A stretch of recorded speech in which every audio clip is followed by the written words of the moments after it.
ہزاروں کی تعداد میں بچوں کو شہید کیا گیا ہے وغیرہ وغیرہ. ان سارے حالات کو پیش نظر رکھتے ہوئے ہم لوگ بیدار ہونے کی کوشش کریں گے انشاءاللہ تعالی. خانقاہ مزار غوث پاک جن کے صدقے میں اوٹومن ایمپائر بنی، خصوصی طور پر جو غزہ میں جو تکلیف اٹھا رہے ہیں، لوگوں پہ بمباری ہو رہی ہے، ایک میزائل کا مقابلہ ایک بچہ ایک بچی پتھر سے کر رہی ہیں. اگر ان میں صحیح تعلیم ہوتی تو میں سمجھتا ہوں وہ بھی ایک ڈٹ کے مقابلہ کرتے. اکثر شکایت کی جاتی کہ ابابیل کب آئیں گے، کب آئیں گے ابابیل.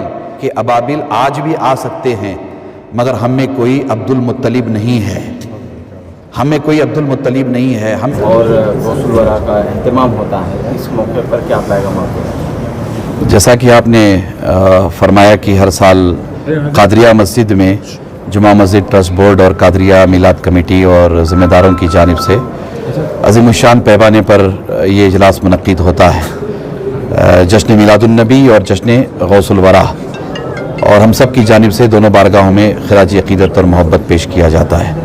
آج کے اس اجلاس میں خصوصی طور پر میں نے اپنے طور پر بھی اور ہمارے علماء کرام نے بھی امت مسلمہ کو کئی پیغامات دیے ہیں. ان میں خصوصی طور پر اتحاد کا پیغام ہے، یکجہتی کا پیغام ہے، اور خاص طور پر ہم نے اس طرف توجہ دلانے کی کوشش کی ہے کہ ہماری اپنی کمیونٹی علم سے بہت دور ہے، ایجوکیشن سے بہت دور ہے.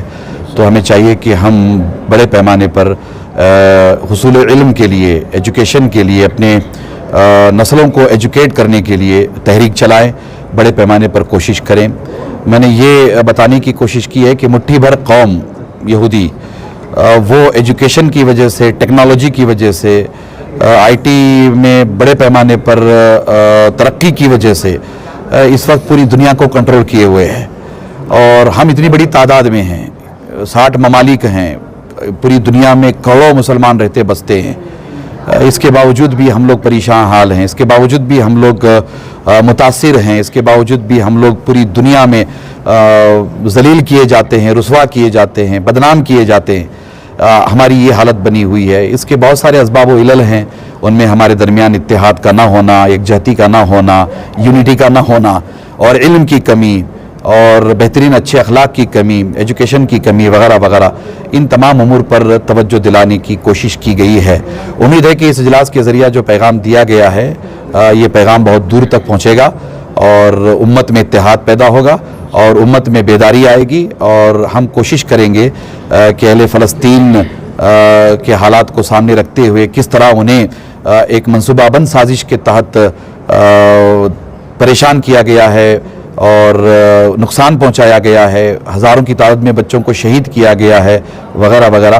ان سارے حالات کو پیش نظر رکھتے ہوئے ہم لوگ بیدار ہونے کی کوشش کریں گے انشاءاللہ تعالی. ایسی امید کی جاتی ہے. اکثر ایک شکایت ہوتی ہے کہ اللہ تعالیٰ ابابیل کو کیوں نہیں بھیج رہا ہے، ابابیل کیوں نہیں آ رہے ہیں. الم تر کیف فعل ربک باصحاب الفیل، یہ پورا سورہ پڑھ کے اکثر شکایت کی جاتی کہ ابابیل کب آئیں گے، کب آئیں گے ابابیل. تو میں میری امت، میری ملت کے نوجوانوں سے، بزرگوں سے ایک گناہگار کی حیثیت سے میں کہنا چاہوں گا کہ ابابیل آج بھی آ سکتے ہیں، مگر ہم میں کوئی عبد المطلب نہیں ہے، ہم میں کوئی عبد المطلب نہیں ہے، ہم میں کوئی عبد المطلب نہیں ہے. وہ کردار، وہ اخلاق، وہ عادات، وہ اطوار، اور وہ معیار، وہ ایمان، وہ عقیدہ اگر ہمارا پیدا ہو جائے تو انشاءاللہ تعالیٰ اللہ کی مدد و نصرت شامل حال رہے گی. اللہ کا وعدہ ہے، اللہ اہل ایمان کی مدد فرماتا ہے، ضرور اللہ کی مدد شامل حال رہے گی انشاءاللہ. مجھے امید ہے کہ آنے والے دنوں میں اہل فلسطین کی بھی مدد ہوگی. آج جیسے نقشہ ہے وہ نقشہ نہیں رہے گا. اللہ تبارک و تعالیٰ اسلام کو غلبہ عطا فرمائے گا. شاہن حسین پروگرام ہے. خانقاہ مزار غوث پاک جن کے صدقے میں اوٹومن ایمپائر بنی، غوث پاک کے خلیفہ ابن عربی رضی اللہ تعالیٰ عنہ نے فاؤنڈیشن ڈالی تھی. وہ حکومت 700 سال رہی. جس دن سے خانقاہ کمزور ہوا اس دن سے مسلمان کمزور ہوا. ہم کو چاہیے دوبارہ ہم خانقاہ کی طرف رخ کریں، اولیاء کرام کے دامن کو مضبوطی سے پکڑیں تو ایمان کے اندر طاقت بھی ہوگی، روشنی بھی ہوگی. سالانہ پروگرام ہوتا ہے آپ کا، اور آج بھی جو ہے بڑے شان و شوکت کے ساتھ یہ پروگرام ہوا ہے. कैसे इसका मंसूबा रहा, क्या तरतीब रही और क्या पैगाम आप देना चाहते हैं? अल्हम्दुलिल्लाह हर साल की तरह इस साल भी हमारी खादरिया मस्जिद तो जुमा मस्जिद ट्रस्ट बोर्ड के ज़ेर तमाम आती है। तो यहाँ पे हम लोगों ने इस बार भी जश्न ईद मिलादुन्नबी और जश्न गौसल वरा यहाँ पे मुनक़िद किया है। तो अल्हम्दुलिल्लाह ये जुमा मस्जिद ट्रस्ट बोर्ड की जानिब से होता है और खादरिया मस्जिद जो मीलाद कमेटी है जिसमें हमारे कई ज़िम्मेदार मौजूद हैं, हम सब लोग मिलकर इसका इंतज़ाम यहाँ पर करते हैं। और ख़ुसूसी खिताब हज़रत मौलाना तनवीर हाशमी साहब का हुआ और उसके बाद हमारे जो ख़तीब व इमाम है जुमा मस्जिद के मौलाना अब्दुल क़ादिर शाह वाजिद साहब, उनका खिताब रहा और कई उलमा भी यहाँ पे मौजूद थे, जैसे कि हमारे ग़ुलाम मुख्तार साहब जो जनरल सेक्रेटरी है सुन्नी उलमा काउंसिल के और सुन्नी उलमा काउंसिल के सदर जनाब नासिर रज़ा साहब वो भी यहाँ पे मौजूद थे। तो अल्हम्दुलिल्लाह यहाँ पे एक बेहतरीन से बेहतरीन इंतज़ामात करने की हमारी कोशिश रही है। ख़वातीन के लिए भी अलग से पर्दे का इंतज़ाम रहा है और ख़ुसूसी तौर पर जब आप ख़िताब सुनेंगे तो इस पर यही तवज्जो दी गई कि जो सरकार गौसे पाक की जो टीचिंग्स है, जब वो छोटे बच्चे थे तो जीलान के शहर में जब पैदा हुए थे तो जब वो तालीम हासिल करना चाहते थे तो जीलान से बगदाद के 2000 किलोमीटर का फासला वो तय करते हुए एक बचपन की उम्र में सिर्फ इल्म के लिए आगे बढ़े थे। तो ख़ुसूसी तौर पर हमारे उलमा ने भी यही बात को फ़रोग़ देते हुए कही है कि हमारी कौम को वक्त ज़रूरत है आगे बढ़ने के लिए, अपने हक़ के लिए आगे बढ़ने के लिए इल्म हासिल करें। मौजूदा हालात के पेश नज़र जो है क्या पैगाम है? देखिए मौजूदा हालात में मैं समझता हूँ हम लोग यही एक ही फैक्टर है जिसकी वजह से हम लोग पीछे रह गए, क्योंकि हम लोगों में तालीम कम है, हम लोगों में इल्म कम है।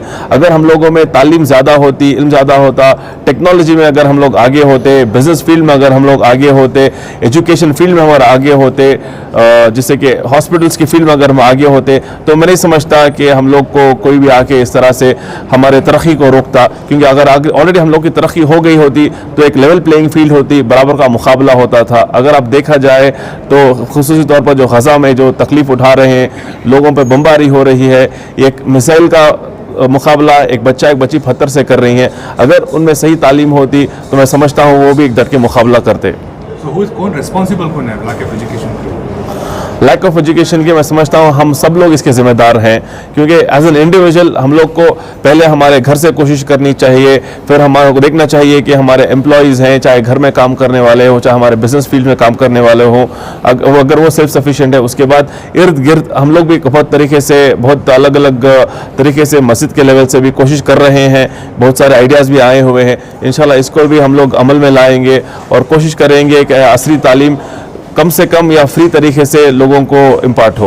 ये इंतखाबात आ रहे हैं तो फ़िरक़ा परस्त ताकतें जो है मुसलमानों को अपने करीब करने के लिए जो है कुछ नाम निहाद फेक सूफ़ियों को आगे कर रही है और सूफ़ी डायलॉग और इसी तरह स्नेह संवाद नाम के जो है कैंपेन्स चला रही है कि मुसलमानों को जो है वो फ़िरक़ा परस्त ताकतों के करीब किया जाए और उनको धोखा दिया जाए, उनमें नाइत्तेफ़ाक़ी पैदा की जाए। ये जो सवाल कर रहे हैं मैं समझता हूँ आपके सवाल में ही इसका जवाब है, क्योंकि फ़िरक़ा परस्त ताकत अपने दम पे कभी रोज़ वोट मांग कर नहीं है, हमेशा वो डिवाइड कर फ़िरक़े में लोगों को बांट कर, ख़ुशी तौर पर जो मुसलमानों की कौम को फ़िरक़े में बांट कर डिवाइड कर ही कामयाब होती आ रही है। तो जिस दिन हम लोग एक हो जाएँ मैं समझता हूँ इन फ़िरक़ा परस्त ताकतों को मुँह तोड़ जवाब देंगे इंशाअल्लाह। मुसलमानों में ही कुछ ऐसे लोग हैं जो फ़िरक़ा परस्त ताकतों में मिले हुए हैं और हम लोगों को जो है रिझाने की कोशिश कर रहे हैं। तो मैं समझता हूँ इसमें आपकी और हमारी कोशिश रहना चाहिए कि इन लोगों की जहन साजी हो। अगर कोई गलत रास्ता जा रहा है, चाहे वो हमारा भाई हो, हमारा पड़ोसी हो, तो हमारी जिम्मेदारी, आपकी और हमारी जिम्मेदारी बनती है कि अगर गलत रास्ता जा रहा है उस गलत रास्ते को जाने से उनको रोकना चाहिए।